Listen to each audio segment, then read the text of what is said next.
এই এই যে দেখো বন্ধুরা, আমাদের কিট্টু সোনা নেরু হতে বসে পড়েছে 18 মাসের চুল দিতে। পাখার হাওয়ায় বাবু আরাম করে বসে চুল কাটা হচ্ছে। চুল কাটা হয়ে গেছে দেখি। ওই যে ভালো তো। এই যে এখন কিট্টু শ্যাম্পু হচ্ছে চুল কাটার আগে। বৌদি তোমার কোনো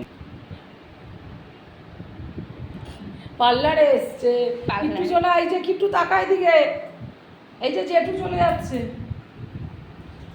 বেচারার মন ও তো খারাপ। ভেবা চাকা খেয়ে গেছে। হ্যাঁ হ্যাঁ।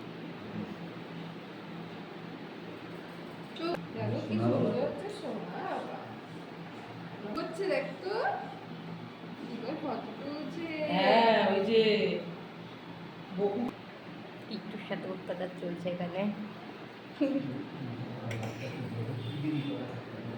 অলরেডি টাক হয়ে গেছে হাফ, আর একটুখানি বাকি আছে।